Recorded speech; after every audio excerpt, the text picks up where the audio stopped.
Le nouveau contrat social, c'est l'intitulé de son rapport présenté lors de la 112e session de la Conférence internationale du travail qui s'est déroulée du 3 au 4 juin dernier. Tout un plaidoyer sur la justice sociale comme fondement d'une paix durable, d'une prospérité partagée, de l'égalité de chances et d'une transition juste. Mesdames et messieurs, vous l'avez compris, nous sommes en entretien avec monsieur Gilbert Ombo, le directeur général de l'Organisation internationale du travail. Depuis mars 2022, il est le 11e directeur général de l'OIT et par ailleurs le premier Africain à occuper cette haute fonction. Monsieur le directeur général, bonsoir Bonsoir. et merci de nous accorder de votre précieux temps que l'on sait très chargé. Merci de me recevoir. Alors, monsieur le directeur général, à l'introduction, nous allons visionner en quelques temps, en quelques minutes, votre biographie et nous revenons juste après. Gilbert Humbo, c'est cet homme premier africain à occuper le poste de directeur général de l'Organisation internationale du travail. Né au Togo en 1961, détenteur d'un diplôme en comptabilité et finance obtenu à l'Université du Québec à Trois-Rivières. Le pragmatisme de l'homme l'a emmené à occuper des hautes fonctions telles que directeur de finances à la Banque internationale du Mali, président du FIDA, Premier ministre et bien d'autres responsabilités et non des moindres. Son arrivée à la tête de l'OIT n'est pas anodine. Gilbert Humbo a déjà fait ses preuves partout où il est passé. Le sexagénaire a marqué son passage à travers la qualité de son expertise. À la tête de l'OIT depuis mars 2022, Gilbert Humbo s'est engagé dans la lutte contre les inégalités et la discrimination dans le monde du travail. Il s'inscrit également dans la protection sociale et le travail décent. Gilbert Humbo, c'est aussi un époux avec 3 enfants. Voilà, très peu de choses sur votre biographie, tellement il y a des choses à dire, mais que ça ne tienne pour rentrer dans le vif du sujet. Déjà, monsieur le directeur général, tantôt on parle de l'OIT, tantôt on parle du BIT. Est-ce que vous pouvez nous dire exactement quelle est la différence entre l'OIT, l'Organisation internationale du travail, et le BIT, le Bureau international du travail?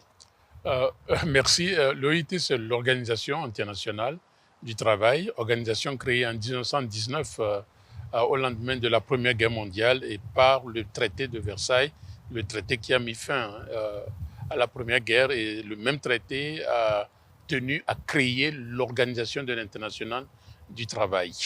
Et le bureau, c'est le secrétariat permanent de l'organisation. C'est un peu comme on parlerait de l'Union africaine et la Commission de l'Union africaine, l'Union européenne, la Commission de l'Union européenne. Donc, l'Organisation internationale du travail et son bureau que j'ai le privilège de diriger. Voilà, ceci étant dit, nous pensons que c'est un peu plus clair dans les esprits des uns et des autres. Alors, monsieur le directeur général, on l'a dit tantôt, vous êtes le premier Africain directeur général de l'OIT. Justement, en tant qu'Africain, quelle est votre vision à la tête de l'OIT? Écoutez, il est très clair dans ma tête que lorsque j'ai pris fonction il y a 2 ans, d'ailleurs, lors de la campagne, il y a à peu près 3 ans, il est clair qu'il y avait un déséquilibre entre ce que je considérais comme les 3 piliers nécessaires, conditions sine qua non pour un développement serein, c'est-à-dire l'économique, l'environnemental et le social. Et si vous regardez l'économique, on fait des progrès, on fait des avancées, la technologie, l'intelligence artificielle permet des gains et de création de richesses et autres. L'environnement, on n'est pas encore là, mais la conscience politique est très forte et il y a vraiment un engagement de part de toutes les parties prenantes au fait. Mais le social, c'est toujours là où le bas blesse. Et donc, quand on parle du social, on parle du travail, parce que le travail est libérateur de l'individu. Et donc, ce social, nous devons le porter au même niveau que l'économique et l'environnemental. C'est pour ça que, dès le départ, j'ai voulu réactiver l'élément fondateur de l'Organisation internationale du travail, c'est-à-dire la justice sociale. Le préambule de notre constitution stipule très clairement qu'il n'y a pas de paix durable si l'on ne cultive pas la justice sociale. Et en 1944, il y a 80 ans, en 1944, lors de notre assemblée générale de l'OIT à Philadelphie, ce que nous appelons la déclaration de Philadelphie, qui stipule que la pauvreté, où qu'elle soit, constitue une menace à la prospérité partout dans le monde là-dessus. Et donc, je veux absolument utiliser mon mandat au BIT pour promouvoir une meilleure justice sociale. Une meilleure justice sociale, pas en luttant contre les inégalités, une meilleure justice sociale en ayant des normes et un droit, un code de travail plus adapté à la forme de travail d'aujourd'hui, des normes de travail qui permettent d'abord à la création d'emplois, mais en même temps au respect des minimums de protection, au respect de la valeur du travail. Nous voulons aussi, lorsque nous regardons le continent, notre continent, le continent africain, la question de l'emploi des jeunes et la question de la protection sociale, ces deux éléments majeurs sur lesquels je voudrais me battre. Et Vous êtes alors, optimiste? Vous êtes optimiste dans cette démarche? écoutez, moi j'ai toujours été très optimiste. Et quels que soient les soubresauts, je demeure toujours optimiste. Mais dans ce cas-ci, oui, je suis optimiste. D'abord, si on regarde, il est vrai que les défis sont énormes. Il est vrai que l'Afrique, c'est 12 millions de diplômés que l'on déverse sur le marché du travail chaque année. Et on ne crée pas 12 millions d'emplois pour eux. Donc, il y a un déficit. Mais en même temps, mon optimisme vient du fait que la prise de conscience politique, elle est là, elle est forte. Et deuxièmement, l'ingéniosité de la jeunesse d'aujourd'hui par rapport à notre génération m'encourage là-dessus. Ce qu'il nous faut maintenant, c'est de développer des politiques adéquates, des plans et des programmes de formation, surtout de la formation professionnelle, et pour permettre, que ce soit au Gabon ou ailleurs, au fait. Ce que je dis, c'est vraiment à l'échelle continentale, je dirais même planétaire, ou de nous assurer qu'il y a une meilleure adéquation entre l'emploi et la compétence. Alors, Monsieur le directeur général, il y a quelques semaines, vous veniez de tenir la 112e session conférence internationale du travail. Et quelques semaines plus tard, vous êtes à Libreville, au Gabon. Quel est l'objet de votre visite en terre gabonaise? En fait, merci. Depuis quelques mois, depuis environ 6 mois, je tenais à venir à Libreville.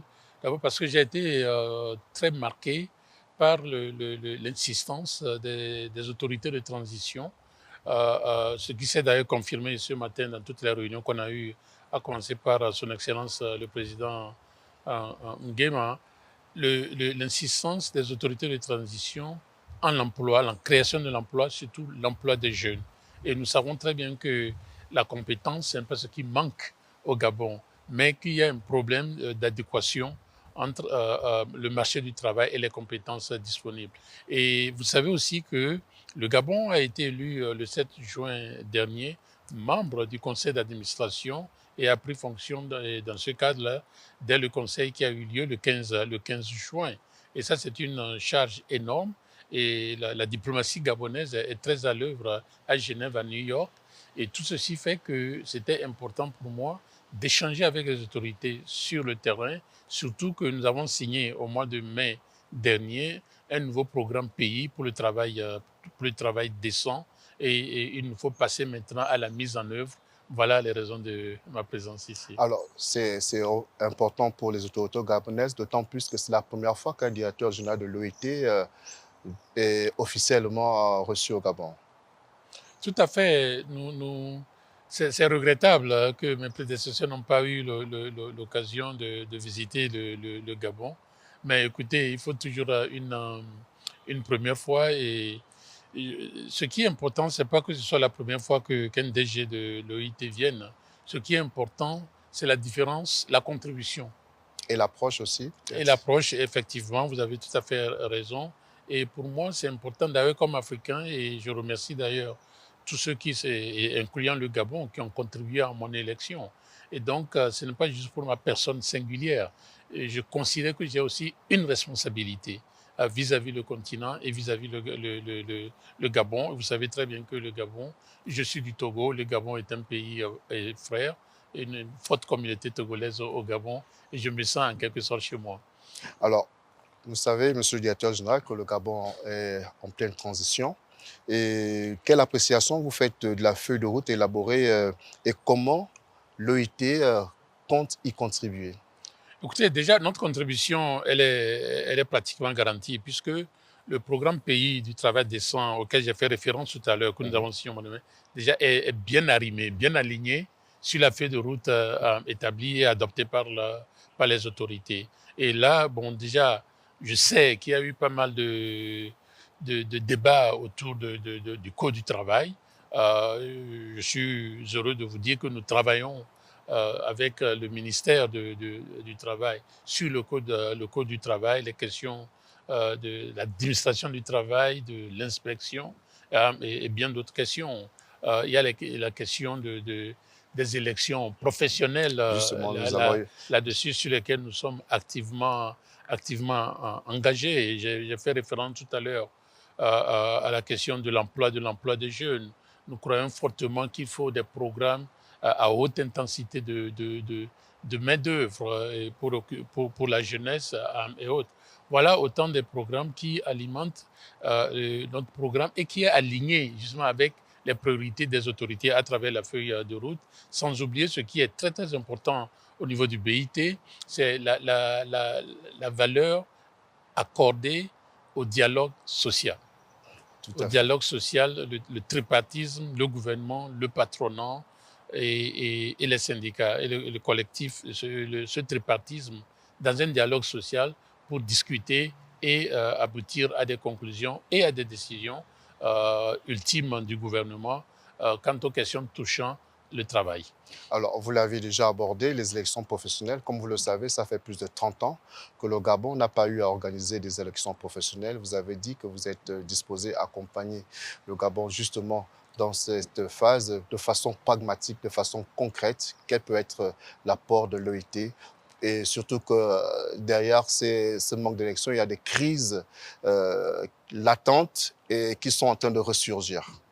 Écoutez, de toute façon, comme directeur général de l'OIT et aussi comme Africain, je fais appel à toutes les parties pour dire qu'avant d'arriver à des crises, chacun doit contribuer, chacun doit faire son effort supplémentaire pour désamorcer justement ces crises, pour désamorcer ces bombes à retardement. Nous n'avons pas besoin de crises, nous avons besoin de dépenser nos énergies pour le développement, pour le bien-être de nos populations, pour améliorer la condition du citoyen, de la citoyenne, que ce soit dans les grands centres urbains ou dans le milieu rural. Quant à la contribution de l'OIT et à travers le PPTD, le programme pays auquel j'ai fait référence, pour répondre à votre question, sur la question des élections professionnelles, ce n'est pas que nous sommes disposés à apporter nous contribuons déjà. Le travail est déjà en cours. Et je ne veux pas rentrer dans trop de détails techniques. Il y a des trucs que nous avons déjà élaborés. On peut quand même donc s'attendre à une supervision de l'OIT pour l'organisation de ces élections? Je dirais pas, je serais prudent pour utiliser le terme supervision, mais nous serons derrière pour être sûr que nous contribuons à ce qu'il y ait des élections crédibles, des élections professionnelles, crédibles, afin qu'on puisse tirer des conclusions idoines sur la représentativité du monde syndical. La même chose aussi pour le patronat. Nous travaillons là-dessus avec le ministère du Travail. Pour nous, au BIT, et pour moi particulièrement, c'est important que l'extérieur ne vienne pas s'imposer. Et c'est pour ça que je me méfie du terme supervision. Il faut une appropriation nationale. Même si cela entraîne beaucoup plus de débats ou beaucoup plus de doutes, c'est aussi un apprentissage. Comme vous l'avez dit, ça fait quand même 30 ans. Donc, il faut rebâtir. J'ai aucun doute que tout va bien se passer. Je répète, j'ai aucun doute au moment où je vous parle. Mais je me dis, souvent, comme on le dit, la perfection est l'ennemi du bien. Là-dessus, je ne promets pas une perfection, mais au moment où je parle, je n'ai aucune raison de croire qu'il va y avoir des problèmes dans l'organisation de ces élections professionnelles. Alors, Monsieur le directeur général, vous avez évoqué tout à l'heure vos différentes rencontres avec les autorités de la transition, en tête desquelles le président de la transition, président de la République, chef de l'État, le général Brice Clotaire Oléguéma. Par après, vous avez rencontré M. Raymond Donsima, Premier ministre de la transition, chef du gouvernement. Vous avez également rencontré la présidente du Sénat de la transition et également, et pour finir, tout un agenda très chargé, le président de l'Assemblée nationale de transition. Quelles sont vos impressions au sortir de ces rencontres avec toutes ces personnalités? Et quel regard faites-vous sur cette transition qui est en train de s'opérer? D'abord, je dois dire que mes rencontres vont se poursuivre demain en bonne partie, puisque nous allons rencontrer à tout le moins les syndicats et aussi le patronat, hein, et entre autres rencontres qui sont prévues pour demain. Mais pour revenir à votre question, la première chose qui m'a frappé, et je m'y attendais déjà un peu, mais c'était vraiment édifiant, c'est la détermination des autorités de transition de mener à bien la transition et en même temps de travailler, continuer et commencer à travailler justement pour répondre aux attentes de la population gabonaise. La deuxième chose, la deuxième leçon que j'ai tirée, c'est l'harmonie. L'harmonie de l'appréciation, que ce soit au niveau de la réunion que nous avons eue avec le chef d'État, le président de la transition, Olingi Nguema, ou que ce soit au niveau du Premier ministre en présence du vice-premier ministre, ou au niveau de Madame la présidente du Sénat, ou le vice-président du Parlement et autres. On sent qu'il y a une certaine harmonie dans l'appréciation de la problématique et dans la détermination à aller de l'avant. Et ça, pour moi, c'est très encourageant. Troisièmement, il y a lieu de reconnaître qu'il y a des problèmes. Il y a des problèmes et je suis heureux de constater que les autorités reconnaissent ces problèmes et sont assez pragmatiques là-dessus. Et je profite pour dire écoutez, ce serait intellectuellement malhonnête de penser que tout est rose et prospère et qu'il y a des soucis et que c'est ensemble. C'est vraiment ensemble qu'on peut régler ces problèmes. Et j'ajouterais pour finir, et ça, je suis peut-être biaisé, mais je le reconnais, et le fait que l'emploi, et notamment l'emploi des jeunes, et la condition du travailleur, et la valeur du travail soient au centre des préoccupations des autorités, c'est très frappant. C'est très frappant. Alors, Monsieur le directeur général, nous sommes arrivés au terme de cet entretien. Peut-être un mot de fin, une conclusion. Écoutez, je voudrais d'abord remercier toutes ces autorités de l'opportunité qui nous a été offerte de pouvoir échanger et effectivement de confirmer les domaines de coopération et surtout réitérer la disponibilité